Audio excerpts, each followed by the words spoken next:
বিষয় কি ছিল? মোলবোর্ড প্লাউ, তাই না? আমাদের সামনে যেটা আছে এটা হচ্ছে মোলবোর্ড প্লাউ। তো প্রথমে আমরা এটার যে কম্পোনেন্টসগুলো আছে, যে ওগুলো আমরা চিনবো। হ্যাঁ, এইখান থেকে দেখো আমার স্টিকের ঠিক মাথা থেকে উপরের যেটা আছে এইটাকে বলা হয় ভীম, আর নিচে ভীম এই উপরের এই অংশটা। আর এটার নিচে যেটা আছে দেখো, এই মাথা থেকে একদম এই পর্যন্ত, এই পর্যন্ত এই পুরো অংশটার নাম হচ্ছে ফ্রেম। ভাই ফ্রেম কি দুই পার্টে আছে নাকি? এই দেখো ফ্রেম, এটা এই পিছন পর্যন্ত, সামনে এখানে এটা ফ্রেম, এগুলো পুরোটা হচ্ছে যেই ফ্রেম, এটা হলো ফ্রেম। আচ্ছা, হ্যাঁ, এখন দেখো ফ্রেম থেকে যেই একটা জিনিস নেমে গেছে এই যে নিচ পর্যন্ত, এই যে মলবোর্ডটাকে ধরে রাখছে, এইটাকে বলে ফ্রক, মানে ব্যাং। শুধু এটা না, আবার এই যতগুলো কম্পোনেন্টস ধরে রাখছে, যেমন এটা মলবোর্ড ধরে রাখছে, এটা ফ্রক। আবার দেখো যে স্ক্যাপার আছে, ওই সরি জয়েন্টার ধরে রাখছে, এটা ফ্রক। এই যে এটা জয়েন্টার যে ধরে রাখছে, যে এটা ফ্রক, এটা ফ্রক। আবার দেখো এই রোলারটা, যে কাটিং রোলারটা ধরে আছে, এই যে এই অংশটা, এটাও ফ্রক। যে ধরে রাখতেছে এটা মানে ফ্রেম থেকে মূলত যে ধরো মোলবোর্ড বা কি বলে জয়েন্টার এবং কাটিং রোলার, এই যে কম্পোনেন্টসগুলো ধরে রাখছে যেই জিনিসটা, কাটিং রোলার এই চাকা, আমি আসতেছি পরে। আগে ফ্রকটা চিনা নেও। এই যে ফ্রকটা হচ্ছে ফ্রেম থেকে যেটা নামছে, যে মোলবোর্ডে ধরছে, এটা দিয়ে এটা ফ্রক। এবং এই যে এখানে কাটিং রোলারটা যে আছে, এইটা যে ধরে রাখছে, এটাও ফ্রক। এখন আসি যে মোলবোর্ডে। দেখো এই মাথা থেকে এই পর্যন্ত পুরোটাই হচ্ছে মোলবোর্ড। আর মোলবোর্ডের আবার পার্ট করা আছে, দেখো এখানে একটা দাগ আছে, দেখো এই দাগের সামনের যে অংশটা, এইটুকু শেয়ার। আর এই আমি স্টিকটা যেখানে ধরে আছি, এটা হলো শেয়ার পয়েন্ট। আর যে দিক দিয়ে আমি এখন আনতেছি, এটা হলো কাটিং এজ। এই যে জায়গায় দাঁড়াইছি, দেখো এখানে একটা কোনোটা ভাঙা, এটা হলো শেয়ার উইং। হ্যাঁ, share wing, cutting edge, share point. আর প্রত্যেকটা শেয়ারের যে অপোজিট সাইড, এই পাশে এই সাইডটাকে বলে ল্যান্ড সাইড। এই যে এই পাশে শেয়ারের যে পাশে, যে তুমি এদিক দিয়ে যদি দেখো, এই যে এটা যদি দেখো, এটা হচ্ছে ল্যান্ড সাইড। সবাই এখন শেয়ার চিনছো তো নাকি? শেয়ার পয়েন্ট চিনছো, কাটিং এজ চিনছো, শেয়ার উইং চিনছো। এখন আসি যে মোলবোর্ডটা, দেখো এখান থেকে এই দাগ থেকে এই পুরো অংশটার নাম হচ্ছে মোলবোর্ড। তাহলে মোলবোর্ডের কাজ কি? একটা মাটিটাকে যেখানে কাটবে সেখানে উল্টায় দিবে, তাই তো? তো মোলবোর্ডের ঠিক এই জায়গায় দেখো আরেকটা দাগ দেওয়া আছে, এই যেখানে এই দাগটা দেওয়ার কারণটা তোমরা একটু জেনে রাখো। এটা ভাইবেতে কোশ্চেন করে যে কেন এটা আলাদা করে দেওয়া হয়েছে, পুরা মোলবোর্ডটা কেন একসাথে করা হয় না। যদি একটা জিনিস দেখো, এটা যখন চলে মাটিতে, যখন চাষ করা হয়, তখন মাটির হিটটা এসে এই জায়গায় লাগে। ওখানে কারা কথা বলে? যাও তোমার গাছতলে যাও, গাছতলে যা কথা বলো। স্যারের সাথে কিন্তু আমিও চেতে যাবো।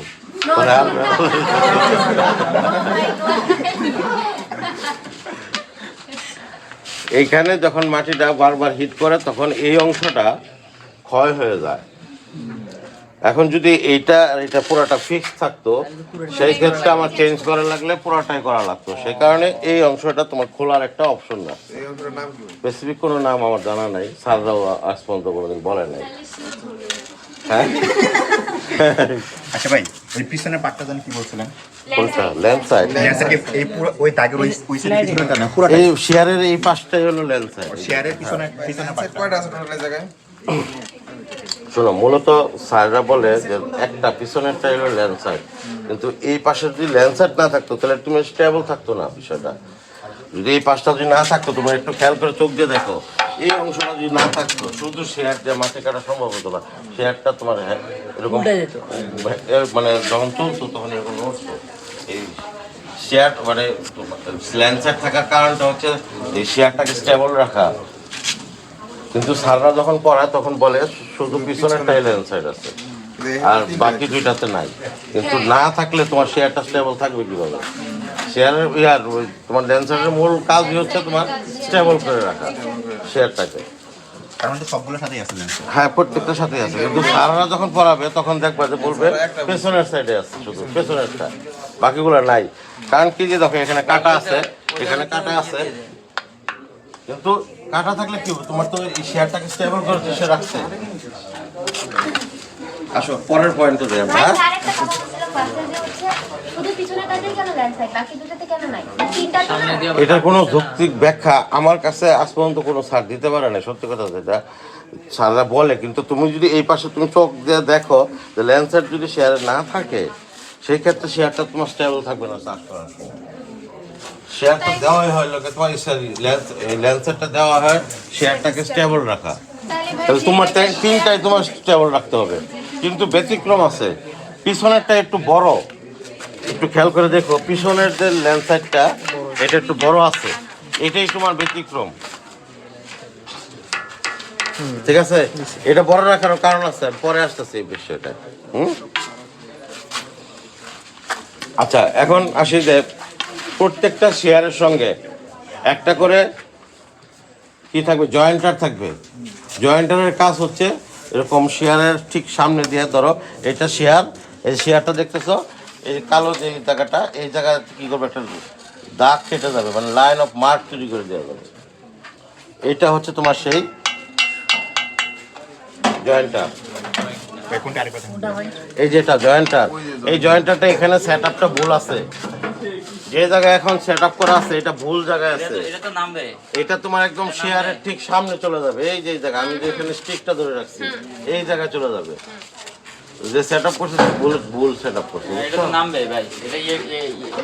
ওইটা দিয়ে নামবে না, আমি পরে দেখাচ্ছি। কিন্তু এটা খুলে তোমার লাগাইতে হবে এই জায়গায়, আর তোমার এই জয়েন্টারটা থাকবে ঠিক শেয়ারের ঠিক সামনে।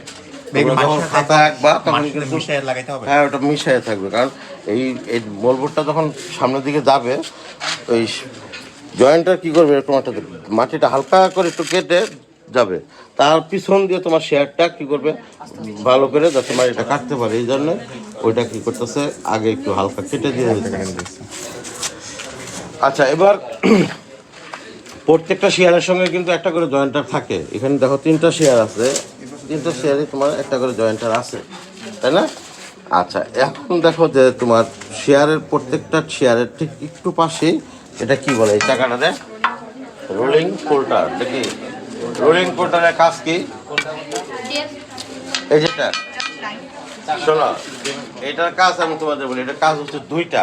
এক হচ্ছে তোমার যত শেকড় টেকড় থাকবে জমিতে সেগুলোকে কাটবে, আরেকটা কাজ হবে যে শেয়ারটা যে তোমার মাটিটা কেটে যাচ্ছে সেই মাটিটাকে ধরে রাখার জন্য এটা যে দিক দিয়ে দেখো কতটুকু দূরত্বে ফিট করা আছে, এই মাটিটাকে ধরে রাখবে, নাহলে এটা কী করবে, শেয়ারটা যখন কাটবে এই মাটিটা ধরে ওইদিকে পড়ে যাবে, এটা যদি ওইদিকে না যায় এই কারণে এইটা কী করবে কিছুটা মাটিটাকে কিছুটা স্টেবল করে রাখবে। হ্যাঁ, ল্যান্ডসাইডের পাশে দেখো একটু সামান্য একটু দূরে ওইটাকে স্টেবল করে রাখবে।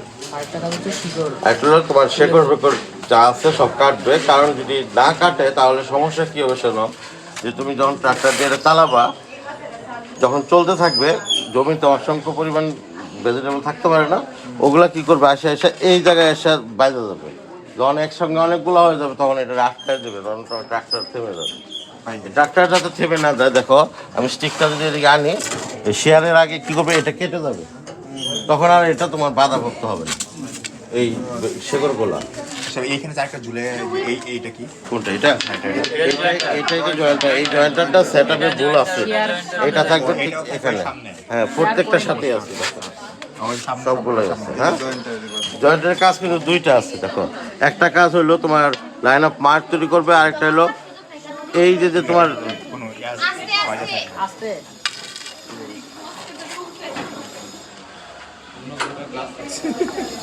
কোন গ্রুপের ক্লাস এটা? ও এগ্রিকালচারের। আচ্ছা, ওটার সাউন্ড আসতেছে না, আসতেছে হলো আমাদের প্রতিবেশীদের সাউন্ড। আচ্ছা, আর একটু দাও, বাস আর 5 মিনিট লাগবে, শেষ হয়ে যাবে। দাঁড়াও। 10 মিনিট লাগান। জয়েন্টারের কাজ কিন্তু দুইটা, একটা হচ্ছে লাইন অফ মার্ক তৈরি করবে, আরেকটা দেখো এই যে এটার নাম কি বলছিলাম, রোলিং কোল্টারের যে মাটিগুলো লাগবে সেই মাটিগুলো কিন্তু এই সাইড দিয়ে মানে স্ক্র্যাপার করবে, মানে পরিষ্কার করে দেওয়া যাবে। টাকাটা দেখো ওটা লাগানো আছে ডিস্কের সাথে একদম পাশাপাশি। এটা লাগে আছে নাকি একটু ফাঁকা এখানে আছে? যদি মাটি লেগে থাকে তাহলে ওটাকে ক্লিন করে হ্যাঁ, একটু তাকায় দেখো জিনিসটা। এই চাকাটা যখন ঘুরবে এখানে আঠালো মাটি লাগবে না, মাটিটা কি করবে, এই জিনিসটা দিয়ে মাটিটাকে সরাই দিবে, মাটিটা আবার নিচে পড়ে যাবে। হ্যাঁ। এখন আসো যে না, আচ্ছা এটাই আগে দেখো, এই পাশে একটা চাকা আছে দেখো, এটার নাম ডেপথ কন্ট্রোল হুইল। এটা আমি খেয়াল করে দেখো, এইটা যেখানে লাগানো আছে, এই তোমাদের দিকে তো স্যার এমনি চেতে না, স্যার তো চেতার অনেক কারণ আছে। তোমাদের বলছিলাম গাছতলায় থাকতে। হুইল দেখো, এটা চাকা তো নাকি, কিভাবে ডেপথ কন্ট্রোল করে দেখো। তুমি এই যে এখানে এটা ঘুরাও, আমি পারবা? এই চাকা কি করতেছে না উপর দিকে, এই হুইল যত উপর দিকে উঠবে শেয়ার তত ডেপথ কাটবে, আর হুইল যত নিচের দিকে নামবে শেয়ারের ডেপথ কম হবে, মাটির ইটা কম কাটবে। বুঝতে পারছো? তাহলে এটা হচ্ছে ডেপথ কন্ট্রোল হুইল, আর এটা হচ্ছে ডেপথ কন্ট্রোল লিভার। পাশে একটা লিভার আছে, এটা তোমার যে যখন তুমি হেচিং করবা ট্রাক্টরের সঙ্গে লিঙ্ক করবা, দেখো 3টা লিঙ্ক আছে, এই একটা সাইড লিঙ্ক, এটা হচ্ছে সাইড লিঙ্ক, আর এই পাশে এখানে আছে টপ লিঙ্ক। এই 3টা লিঙ্কে যখন তুমি ট্রাক্টরের সঙ্গে লাগাইতে যাবা তখন তোমার অ্যাডজাস্ট করার প্রয়োজন হতে পারে, তখন এইটা দিয়ে তুমি ঘুরে এই সাইড লিঙ্কটা অ্যাডজাস্ট করবে। এটা তো এখন মানে আমাদের আজকের বিষয়ে এটা তো মানে একটা ইম্পর্টেন্ট না, শুধু জেনে রাখো যে এটা ট্রাক্টরের সঙ্গে যখন হিচিং করে তখন এটা লাগে, কিন্তু আমাদের আজকের বিষয় কি চাষ করা, চাষের যে বিষয়গুলো ওগুলো আমরা দেখি। তাহলে কি ডেপথ কন্ট্রোল হুইলের কাজ কি, যে এটা কতটা গভীরে তুমি চাষ করবা সেটা ঠিক করবা ডেপথ কন্ট্রোল হুইল দিয়ে, লিভার দিয়ে ঘুরে ঘুরে। আচ্ছা, ইমপ্লিমেন্টগুলো উপর নিচে করার কোনো হয় না, শুধু ডেপথ কন্ট্রোল। হ্যাঁ, ওটা দিয়ে করা লাগবে। আচ্ছা, এবার আসি যে গুরুত্বপূর্ণ দুইটা বিষয়, সেটা হলো ল্যান্ড সাইড, না সাইড সেকশন এবং ভার্টিক্যাল সেকশন, তাই না? এটা একটু এই জায়গাটা আমার একটু ফ্রি করে দিতে হবে। বলেন। ডেপথ কন্ট্রোল হুইলে হুইল যত উপরে ডেপথ তত যত বেশি, deep, হ্যাঁ। শেয়ার তত শেয়ারটা তো ডিপলি কাটবে মাটিটা, এটা কারণে ঘুরাই দেখো তুমি, ওইটা যখন তুমি ঘুরাবে ওটা উপর দিকে যখন উঠবে শেয়ারটা তত নিচের দিকে ডাববে। হুম। এখন বিষয়টা দেখো, সাইড সেকশন আমি আগে দেখাই। হ্যাঁ, এই লেন্স সাইডটা যেটা সাইডের থিওরি অনুযায়ী পিছনে শুধুমাত্র একটা লেন্স সাইড আছে, কারণ হইতেও পারে সঠিক, আমার এটা ভুল হইতে পারে, কারণ আমার জানাশোনা কম। দেখো আমি স্টিকটা যে জায়গায় রাখছি এইখানে একটু গ্যাপ আছে কিনা দেখো, লাস্টের দিকে এসে। হ্যাঁ, এই যে একটু এটা একটু বাঁকানোর দিকে আছে হালকা, এইটাকে বলে হচ্ছে সাইড সেকশন। এই যে গ্যাপটা, হ্যাঁ হ্যাঁ, লাঠিটা বাঁকানো আছে, এখান থেকে একটা হালকা একটা ক্লিয়ারেন্স তৈরি হয়েছে, এই জায়গায় হালকা ফাঁকা তৈরি হয়েছে না, এটাকে সাইড সেকশন বলে। তোমরা মেয়েরা যদি দেখতে চাও তাহলে এখানে আসো। এটা বড় হওয়ার কারণ হলো যে আমি যখন এটা যখন চলবে ওই পিছনের ওইটা অনেকটা কি করবে, তোমার ব্যালেন্স ঠিক করবে। এই যে তুমি যে গেলা, এটা যে নৌকা যেমন একটা পিছনে একটা ঈদ দেওয়া আছে, বইটা ধরে ব্যালেন্স ঠিক করে না, এটাও ঠিক অনেকটা ব্যালেন্স। বিষয়টা কি তোমার ভার্টিক্যাল সেকশন। এখন স্টিকটা তুলো তো ভাইয়া, এটা খুব সূক্ষ্মভাবে দেখতে হবে, দূরের থেকে দেখা যাবে না। দেখো এই জায়গায় ঠিক আমি স্টিকটা যে জায়গায় ধরে আছি,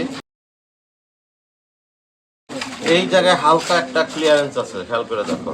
তুমি যদি এই পাশে আসো তাহলে আর একটু বড় দেখবা, আমি দেখা এখানে একটু ফাঁকা বেশি। হ্যাঁ, তুমি আর একটু সামনে যদি যাও, একটা হালকা ফাঁকা আছে না, হ্যাঁ হ্যাঁ এটাকে বলে ভার্টিক্যাল সেকশন। নট ক্লিয়ার ভাই। ভার্টিক্যাল তো ওখানে যায় দেখো, নাহলে বুঝবা না। মানে মাটির সাথে যে মাটি থেকে তোমার সে একটা যে ল্যান্ডসেটটার যে একটা দূরত্ব আছে, হালকা একটু বাঁকানো আছে, আমাদের পায়ের তলা যেরকম একটু বাঁকানো আছে না, ঠিক ওই টাইপের বাঁকানোটাই এখানে আছে। এটাও কিন্তু একটা কারণ আছে যে তুমি যে মাটিতে বসবে, প্লেন থাকলে সমস্যা, এই যে সুন্দর করে আছে। আচ্ছা ভাই এই সেকশনটা কোনটাই বেশি কোনটা কম জানা বললেন? সামনেরটা বেশি, সামনেরটাই বেশি, পিছনেরটাই কম। পিছনটা একটু হালকা করে দেখো, সামনেটাই বেশি পিছনেটাই একটু হালকা। ভাই সামনেরটা বেশি, এটা কোশ্চেন থাকবে না, তোমার কোশ্চেন থাকবে, তোমাকে হয়তো বলতে হবে, ড্রয়িং করে আঁকতে হবে যে ভার্টিক্যাল সেকশন কোনটা, তখন তোমার ওই যে ল্যান্ডসেটটা আঁকা হালকা একটা ক্লিয়ারেন্স দিতে হবে, হালকা একটু বাঁকায় দিতে হবে। ভাই ভার্টিক্যাল সাইডের কাজটা এই যে এইখানে যে এগুলোই তো ফাঁকাটা জানতে ওইটা- পারলাম না স্যার, তারা না না না, এই পাশে ল্যান্ডসাইডের পাশে, ওই পাশে ল্যান্ড হবে? এই পাশে এই এই যে পাশে। ওই পাশে। যেমন আমরা পায়ের পাতা যখন মাটিতে ফালাই, ওই একটু বাঁকা যদি না থাকতো, একটু বাঁকা আছে না পায়ের প্রত্যেকটা ইয়ে, তাহলে কি হইতো, তাহলে আমার হাঁটতে প্রবলেম। এখানেও তাই একই। আর এটা তোমার ব্যালেন্স করে, নৌকার বৈঠার মতো ব্যালেন্সটা অনেকটা কন্ট্রোল করে। তো তোমাদের যদি শেষ হয়ে থাকে, অন্য গ্রুপ আসুক,